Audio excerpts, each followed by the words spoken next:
say her name. She's from the Caribbean somewhere, I think. You really want to read this too? Okay, stop me when you don't want to hear it anymore. How's that? Okay. The absence of writing, or how I almost became a spy. I wasn't hardbacked, but I definitely wasn't no straight chicken when I started to write, as a way of living my life, I mean. Although, like a lot of women, I had been doing it on the quiet, filling up all kinds of notebooks with poems, thinkings, deep and not so deep, curses and blessings. The last thing I expected to end up doing was writing, and when I upped and left a safe and decent profession, second oldest in the world, they say, for writing, I was the most surprised person. It is in those growing up years as a child in Trinidad and Tobago that you will find the how and why and wherefore of this take me by surprise change. If someone had asked me when I was growing up to tell them what pictures came to mind when I heard the word writer, I would have said nothing. What I wanted to be most of all was a spy, and after reading about spies in World War II, spying was much more real to me than writing. After all, there was an empire, and we, its loyal subjects, had to defend it. Black and brown, middle-class people, my family, short on money but long on respectability, belonged to this class, wanted their children to get good jobs, and better yet, go into professions. Massa Day was done, and dreams were running high. My son, the doctor. Education was open to everyone, girl and boy alike. My daughter, the lawyer. And if your son or daughter didn't manage to get that far, there was always nursing, teaching, or accounting. Failing that, there was always the civil service. Some people might say that this was normal, since the writers we had heard about, all white, had usually starved, and you couldn't say this about doctors or lawyers. Salvation of the black middle classes, so we believed, and a profession was the best proof you had to put servitude behind you, and were becoming more like the upper classes. Writing was no help in this at all. In high school, I was learning about many things: English literature, French history, American history, and finally, in my 5th year, West Indian history. Poor ass cousin English history, and the name V.S. Naipaul was there somewhere. V.S. Naipaul, writer. It was a sister of his who taught me in high school who first mentioned him to us, her students. But V.S. Naipaul was Indian, and in the context of Trinidad at that time, in the eyes of the blacks, this was a strike against him. V.S. Naipaul, the writer, we didn't understand or care to understand. Maybe without knowing it, we were already understanding how he was going to use us in his writing life. Books for show. I wasn't no stranger to them. They were all around since my father was a headmaster and living in the city, meant I could get to the library easily. Books for show. Rows and rows of them at the library. As greedy belly, I read my way through Dostoevsky, Moravia, Shakespeare, Dickens. Books for show. Other people writing them, I was reading them. I wasn't different from any of the 20 or so girls in my 6th form class. None of them were looking to writing as a career, or even thinking the thought as a possibility. Profession, vocation, career, we all knew those words. The black and brown middle classes, scholarship girls whom our teachers were exhorting to be the cream of society, the white salt of the earth. Profession, vocation, career, anything but writer. Some people are born writing, some achieve writing, and some have written writing thrust upon them. My belonging is to the last group, coming slowly to accept the blessing and yoke that is writing, that which so doing I have come upon an understanding of language, good English, bad English, Queenlingish and Kinglish, and anguish that is English in colonial societies. The remembering, the revolutionary language of Massa Day done, change fomenting, not in the language of rulers, but in the language of the people. Only when we understand language and its role in a colonial society can we understand the role of writing and the writer in such a society. Only then, perhaps, can we understand why writing was not, and still, to a large degree, is not recognized as a career, profession, or a way of being in the Caribbean, and even among Caribbean people resident in Canada. She moved to Canada. What follows is my attempt to analyze and understand the role of language and the word from the perspective of a writer resident in a society which is still very much colonial, Canada, a writer whose recent history is colonial and continues to cast very long shadows. Fundamental to any art form is the image, whether it be the physical image as created by the dancer or choreographer, the musical image of the composer or musician, the visual image of the plastic artist, or the verbal image, often metaphorical, of the writer and poet. For the purposes of this essay, I will be confining myself for the most part to the concept of image as it relates to the writer. While, however, it may be quite easy to see the role of image as it relates to the visual artist, it may be less easy to do so with respect to the writer. The word image is being used here to convey what can only be described as the irreducible essence, the I-image, of creative writing. It can be likened to the DNA molecules at the heart of all life. The process of giving tangible form to this I-image may be called I-imaging, or the I-imagination. Use of unconventional orthography, I-image, in this instance, does not only represent the increasingly conventional deconstruction of certain words, but draws on the Rastafarian practice of privileging the I in many words. I-image, rather than image, is, in fact, a closer approximation of the concept under discussion in this essay. In her attempt to translate the I-image into meaning and non-meaning, the writer has access to a variety of verbal techniques and methods: comparison, simile, metaphor, metonymy, symbol, rhyme, allegory, fable, myth, all of which aid her in this process. Whatever the name given to the technique or form, the function remains the same, that of enabling the artist to translate the I-image into meaningful language for her audience. The power and threat of the artist, poet, or writer lies in his ability to create new I-images, I-images that speak to the essential being of the people among whom and for the artist creates. If allowed free expression, these I-images succeed in altering the way society perceives itself and, eventually, its collective consciousness. For this process to happen, however, a society needs the autonomous I-image maker, for whom the I-image and the language of any art form become what they should be, a well-balanced equation. When in the early 1900s, Picasso and his fellow artists entered their so-called primitive stage, they employed what had traditionally been an African aesthetic of art and sculpture and succeeded in permanently altering the sensibilities of the West towards this aesthetic. In the wake of European colonial penetration of Africa and Oceania, the entire art world was, in fact, revolutionized, and the modernist art movement was born.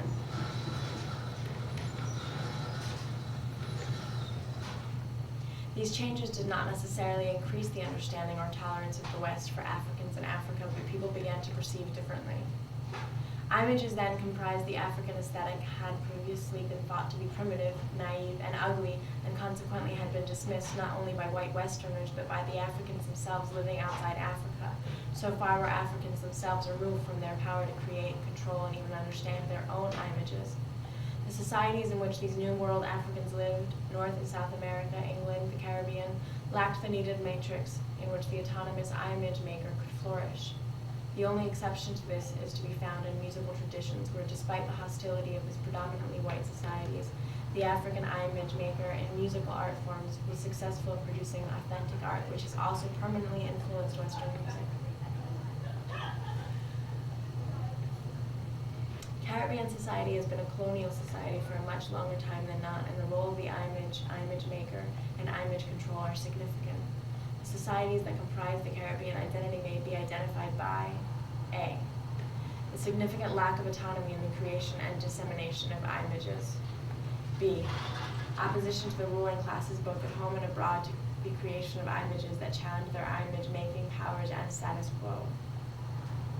C, restricting of indigenously created I-images to marginal groups, example reggae and calypso. While changes like independence have improved some of these circumstances both within the Caribbean and within Caribbean societies and the large metropolitan centers overseas, these factors continue to affect the artist and particularly the writer. The tradition of writing for the Caribbean and Caribbean people is a brief one, and briefer still is the Afrocentric tradition in that writing. It gets more exciting. I argued above that at the heart of all creative writing is the I-image. The tangible presentation of this is the word, or word symbol as I prefer to describe it. The success of the execution of this I-image, be it poetical or in the extended metaphor of the novel, depends to a large degree on the essential tension between the I-image and word, or words given voice to the I-image. Tension is created by the interplay of I-image and word. image creating word, word giving rise to further image, and so on. This process is founded upon familiarity with word and image. Familiarity being used here in the sense of being kin to, part of, related to. What is assumed here, but probably should not be, is also a growing familiarity with being and how it relates to the outer world. If this process is as it should be, then the autonomous image maker serves the function of continually enriching the language by enlarging the source of images, in particular metaphorical image. If we accept the living language continually encapsulates,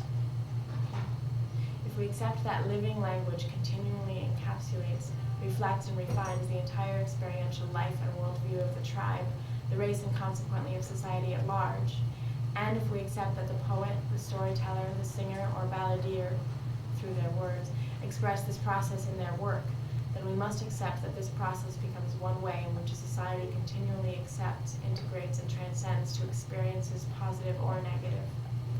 For it is through those activities, poetry, storytelling, and writing, that the tribe's experiences are converted and transformed to image and to word almost simultaneously, and from word back to image again. So metaphorical life takes place, so the language becomes richer, the store of metaphor, myth, and fable enlarged, and the experience transcended not by exclusion and alienation, but by inclusion and the linguistic psyche, the racial and generic memory of the group. The progenitors of Caribbean society as it exists today created a situation such that the equation between image and word was destroyed for the African. The African could still think the image, she could still conceive of what was happening to her, but in stripping her of her language, in denying the voice power to make and simultaneously to express the image, in denying the voice expression, in fact, the ability and power to use the voice was effectively stymied.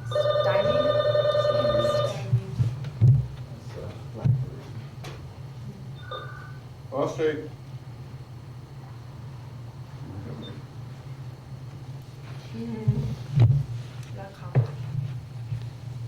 We could go further and argue that with the withering of the word in the New World, not only did the image die, but also the capacity to create one's own image. The bridge that language creates, the crossover from image to expression, was destroyed, if only temporarily. Furthermore, alien and negative European languages would replace those African languages recently removed, and, irony of all ironies, when the word-image equation was attempted again, this process would take place through a language that was not only experientially foreign, but also etymologically hostile and expressive of the non-being of the African. To speak in other languages, to enter another consciousness. Africans in the New World were compelled to enter another consciousness, that of their masters, while simultaneously being excluded from their own. While similar prohibitions extended to music at various times, language was one of the most important sites of struggle between the Old World and the New World. The outcome of this struggle was the almost absolute destruction and obliteration of African languages. Together with the accompanying act of renaming by the European, this was one of the most devastating and successful acts of aggression carried out by one people against another. African musical art forms probably owe their survival and persistence to the fact that they were essentially non-verbal. Once the image-making power of the African had been removed or damaged by denial of language and speech, the African was then forced back upon the raw experience without the linguistic resources to integrate and eventually transcend it. The resulting situation became one in which the African was decontextualized, except insofar as her actions generated profits for the owners. The language within which that decontextualization flourished was in itself and, at best, a decontextualized one for the African. At worst, the language would serve to destroy. Language, therefore, succeeded in pushing the African further away from the expression of her experience and, consequently, the meaning of it. The African in the Caribbean could move away from the experience of slavery in time. She could even acquire some perspective upon it, but the experience, having never been reclaimed and integrated metaphorically through the language, and so within the psyche, could never be transcended. To reclaim and integrate the experience required autonomous image makers, and therefore a language with the emotional, linguistic, and historical resources capable of giving voice to the particular images arising out of the experience. In summing up his efforts to augment the English language in the 16th century, Sir Thomas Elyot wrote, quote, "I extended to augment our English tongue, English, Englyshe, whereby men should as well express more abundantly the thing, again, Thynge, that they conceived in their hearts, wherefore language was ordained, hang wordus apt for the purpose," end quote. That the African needed to express, quote, "more abundantly the thing they conceived in their hearts," end quote, is undisputed. That the English language lacked, quote, "words apt for the purpose," cannot be denied. Over and above her primary function as a chattel and unit of production, the English language merely served to articulate the non-being of the African. The purpose for which language was ordained would remain unfulfilled. I would argue further that it is impossible for any language that inherently denies the essential humanity of any group or people to be truly capable of giving voice to the images of experience of that group without tremendous and fundamental changes within the language itself. In this instant case, however, since there was no possible expression of the New World experience within any African language, the imaging could only be expressed through the English language. Essentially, therefore, what the African would do is use a foreign language expressive of an alien experiential life, a language comprised of word symbols that even then had affirmed negative images about her, and one which was but a reflection of this experience of the European ethnocentric worldview. This would eventually become her only language, her only tool to create and express images about herself and her life experiences, past, present, and future. The paradox at the heart of the acquisition of this language is that the African learned both to speak and to be dumb at the same time, to give voice to the experience and image yet remain silent. That silence has had profound effect upon the English-speaking African-Caribbean artist working in the medium of words. Speech, voice, language, and word all are ways of being in the world, and the artist working with the image and giving voice to it is being in the world. The only way the African artist could be in this world, that is, the new world, was to give voice to the split image of voice silenced. Ways to transcend that contradiction had to and still have to be developed, for that silence continues to shroud the experience, the image, and so the word. As the poet Cecilia Bustamante writes in The Poet in her text, quote, "Within this radius of language, she discovers that having adapted herself as a vehicle of communication for historical and cultural moments between a dominant culture and a dominated one, language is becoming one more tool of subordination, replacement, pressure, and distortion. Its potential is unexpressed, a proof that it suffers from margination of the dominated, or rather, the threat of being unable to internalize her own culture which has been violated. In order to express this reality, the social functions of language, it fosters either its communicative values or silence. Reflecting a similar stress, it detects the multiple structures of violence. Its authenticity is tested in the confusion of recognition and the tense structures of violation and domination that, whether paradoxical or contrary, are always obstructive. This is the dilemma of the dominated, to disappear or change at the prices of their lives." End quote. Concerning literature in the Caribbean, C.L.R. James has written that, quote, "Language for us is not a distillation of our past. If by language is meant Queen's or King's English as we know it, this statement is true, because that language, for all the reasons given above, can never be a distillation of our past. But what the ordinary African, the African on the Papine bus, or the Port of Spain route taxi, or the Toronto subway, produced from the only linguistic behavior allowed her, that is functionality, at its barest level, in the English language, is truly and surely a distillation of her past. It may not be the clearest distillation, but it remains a distillation all the same.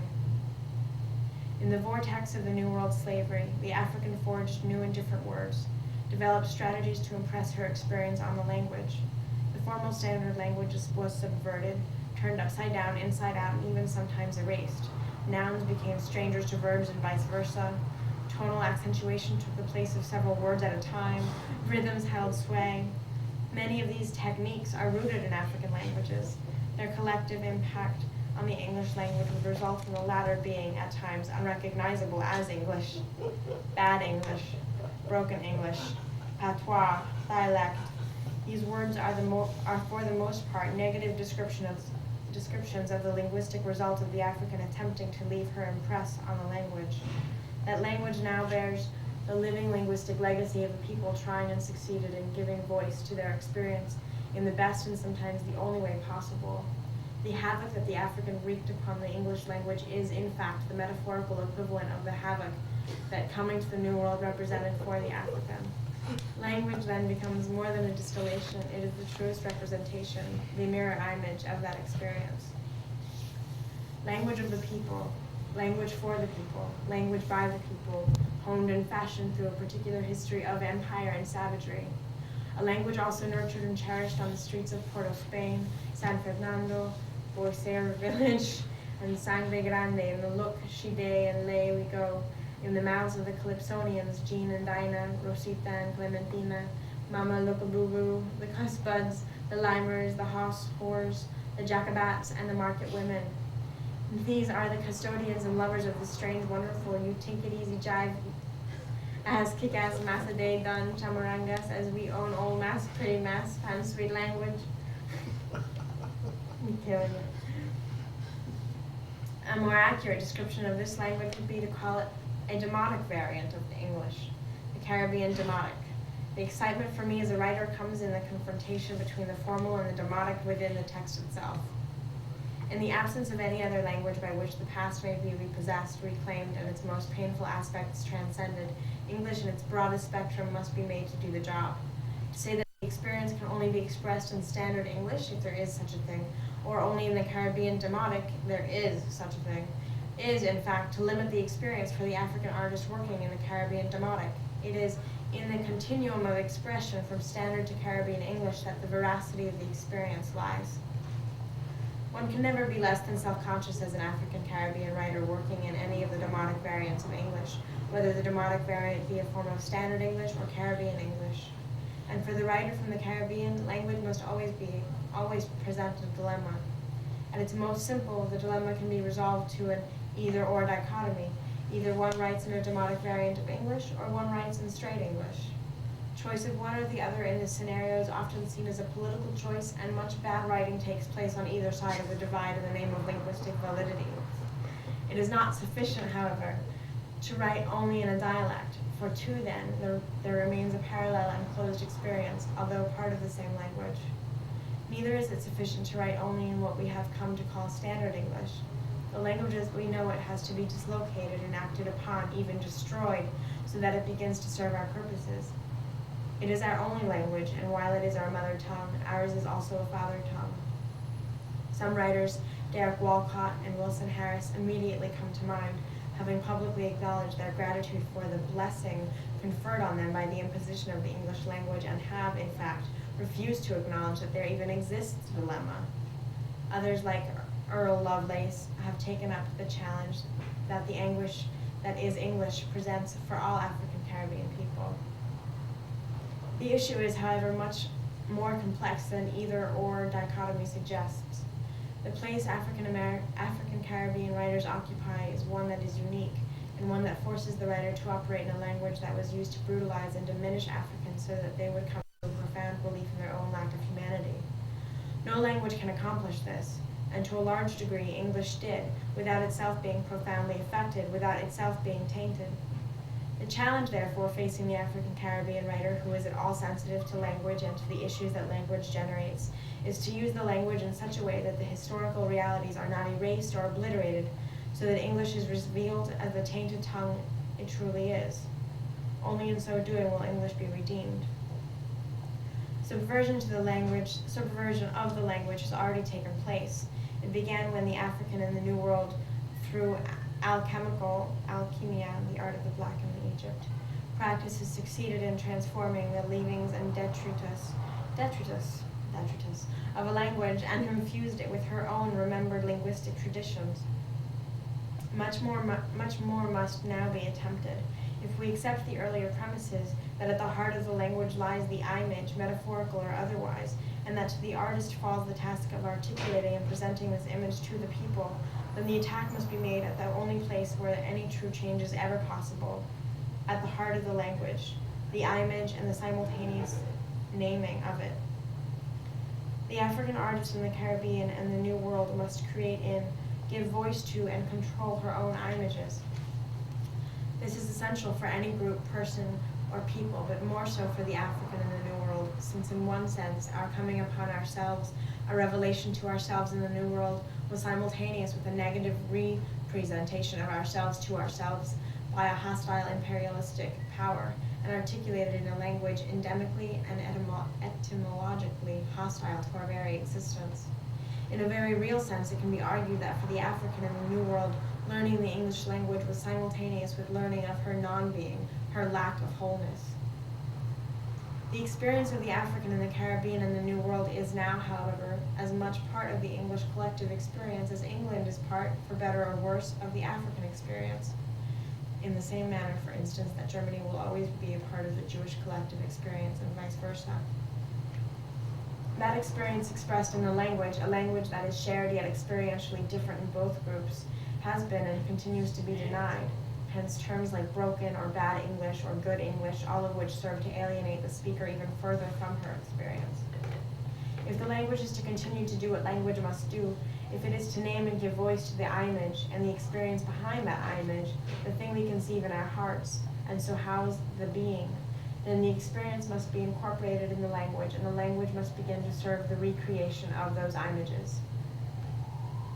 There are certain historical and sociological, not to mention etymological, reasons why when we hear certain words and phrases such as thick lips or kinky hair, the accompanying images are predominantly negative. Such expressions connote far more than they denote. From whose perspective are the lips of African thick or her hair kinky? Certainly not from the African's perspective.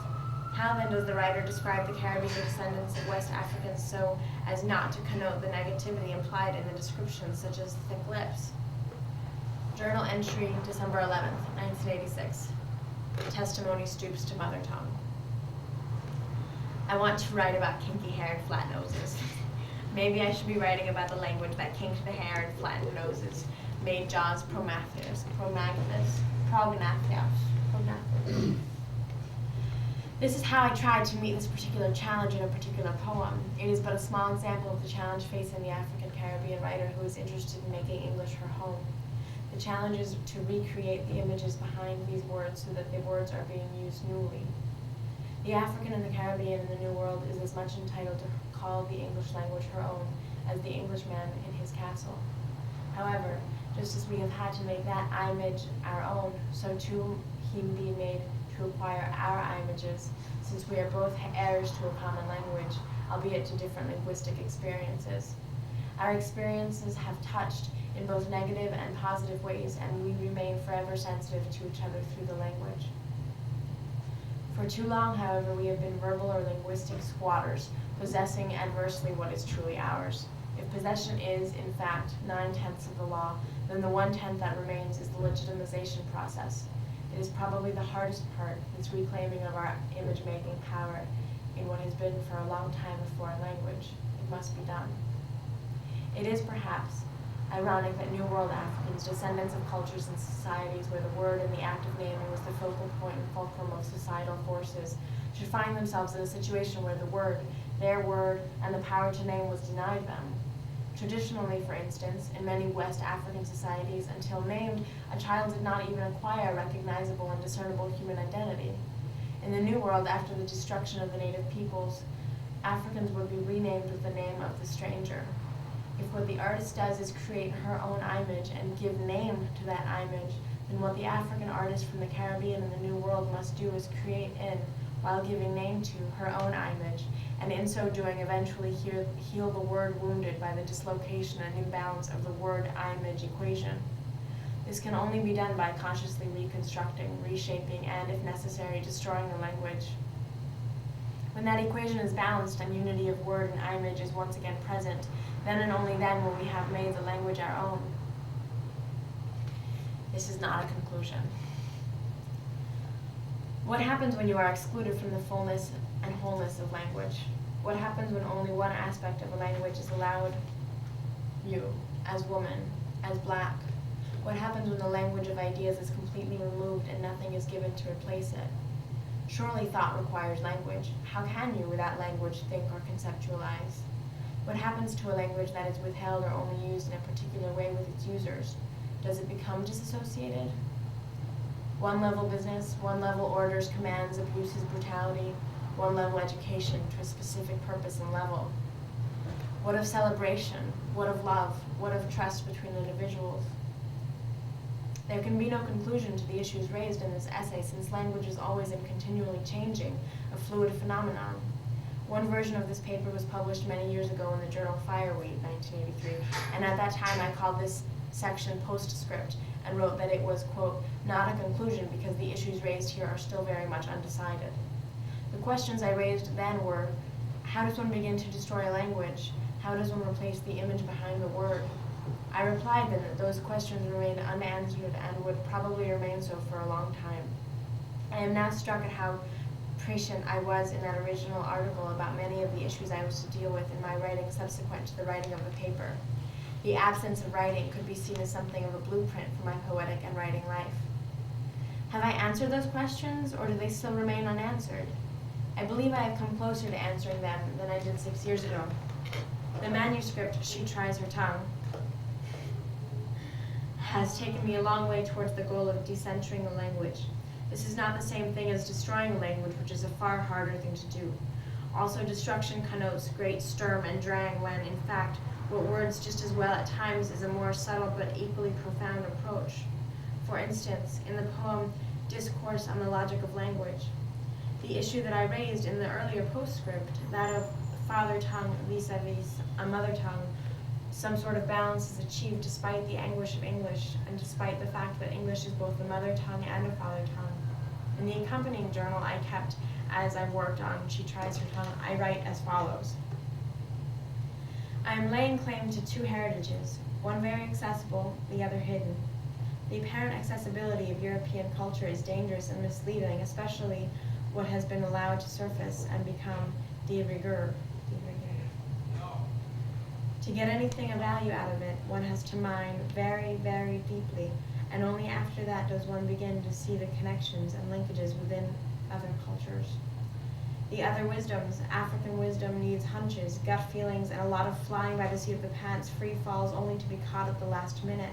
It calls for a lot more hunting out of the facts before one can even get to the essence, because in almost exact reversal with European culture, not much has been allowed to surface. I'm almost tempted to say that one can, for that reason, trust that information more. I'm almost tempted to say that one can, for that reason, trust that information more. I must add now that the lack of information bears directly on one's ability to make images. The linguistic rape and subsequent forced marriage between African and English tongues has resulted in a language capable of great rhythms and musicality, one that is and is not English, and one which is among the most vital in the English-speaking world today. The continuing challenge for me as a writer-poet is to find some deeper patterning, a deep structure, as Chomsky puts it in my language, the Caribbean Demotic. The challenge is to find the literary form of the Demotic language. As James Baldwin has written, quote, Negro speech is not a question of dropping S's or N's or G's, but a question of the beat. At present, the greatest strength of the Caribbean Demotic lies in its oratorical energies, which do not necessarily translate to the page easily. Just as the language that English people write is not necessarily or often that which is spoken by them, so too what is spoken in the streets of Trinidad or by some Caribbean people in Toronto is not always going to be the best way of expressing it on the page. To keep in deep structure, the movement, the kinetic energy, the tone and pitch, the slides and glissandos of the Demotic within a tradition that is primarily page-bound, that is the challenge.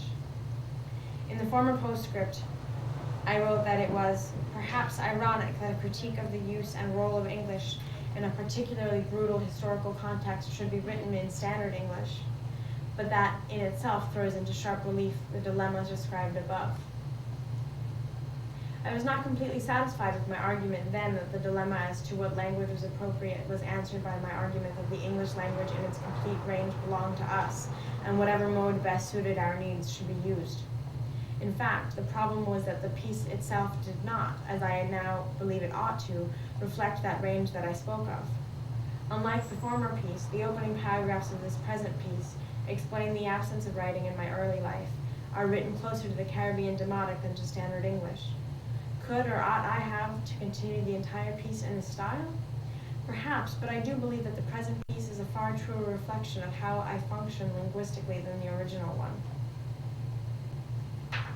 While I continue to write in my father tongue, I continue the quest I identified in 1983 to discover my mother tongue, trying to engender by some alchemical practice a metamorphosis within the language which from the father tongue to the mother tongue.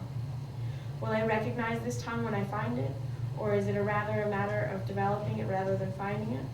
Whatever metaphorical images one uses, discovery or development, the issue of recognition is an important one, since implied within the word itself is the meaning, the image of knowing again. There was a profound eruption of the body into the text of She Tries Her Tongue. This represents a significant development for me as a poet. The manuscript has become a blaze among a poetic path. In the New World, the female African body became the site of exploitation and profoundly anti-human demands, forced reproduction along with subsequent forceful abduction and sale of children. Furthermore, while the possibility of rape remains amorphous threat it is, the female body continues to be severely circumscribed in its interaction with the physical surrounding space and place. How then does this affect the making of poetry, the making of words, the making of images if poetry, as I happen to believe, begins in the body and ends in the body? She Tries Her Tongue is the first blaze along the path to understanding and resolving this particular conundrum. I continue, as I did in the former postscript, to see the issue as being one of power and so control. I still, as I did then, fear being reductionist, but writing does entail control in many areas. Control of the word, control of the image, control of information which helps in the process of image making, and equally important, control in the production of the final product. By the time the manuscript She Tries Her Tongue comes into print, it will be almost 2 years and many, many rejections after its completion, despite its winning the Casa de las Americas Prize in 1988. As a female and a black living in a colonial society of Trinidad and Tobago, control was absent in each of these areas, hence the absence of writing, especially creative writing, and hence the lack of recognition of writing as a possible vocational profession. As a female and a black presently living in a society that is, in many respects, still colonial, I refer here to Canada's relationship with the United States of America, and a society which is politely but vehemently racist. While I may have gained some control of my word and its image-making capacities, control of information and production is still problematic. For the many like me, black and female, it is imperative that our writing begin to recreate our histories and our myths, as well as integrate the most painful of experiences, loss of our history and our word. The reacquisition of power to create in one's own image and to create one's own image is vital to this process. It reaffirms for us that which we have always known, even in those most darkest of times which are still with us, when everything conspired to prove otherwise, that we belong most certainly to the race of humans. That's it. Did you understand that reading? It's great. Reading through it like I just did. I understood it all. I'm not sure It's, why. that's what I've been doing since I came into this intellectual institution called America.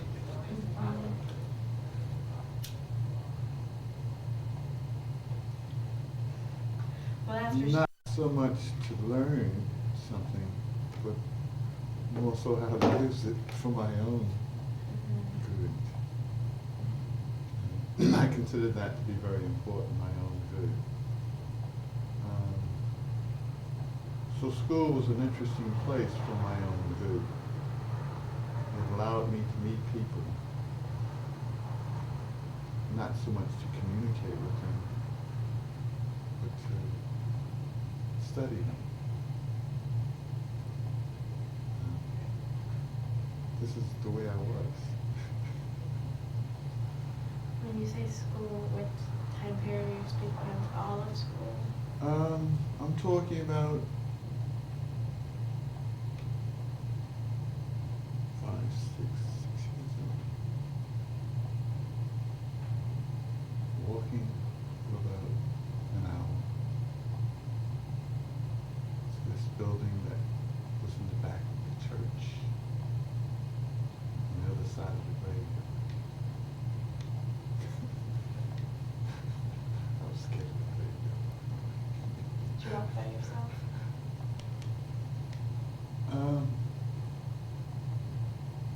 Well, not first time around. The other kid was going to that school also. It was my turn to go where they were going. I normally see them disappear. Disappear.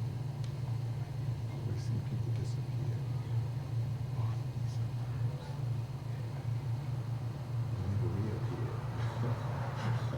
Like, sometimes change quite a bit. Sometimes the same, you know. Sometimes in a better mood. Sometimes, you know, like, I was hoping they would never come back.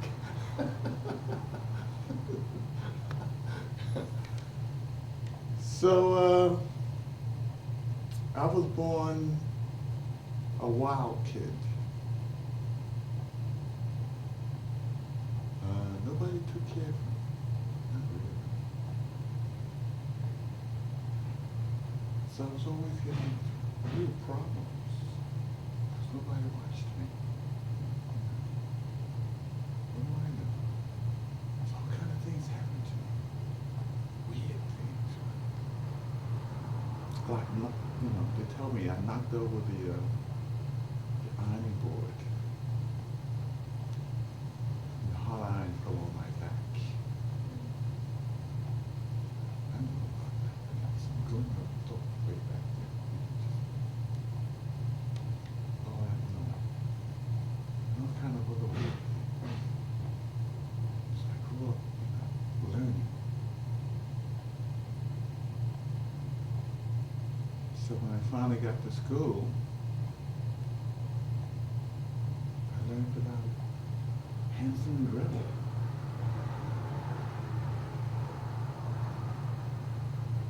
Cheese. What do I know about cheese? Cheese. What's that? Dates? All this weird stuff. Oh my gosh. Fruit, you know, bananas. It was all strange stuff. Then it was my time to go into the next room, two-room schoolhouse.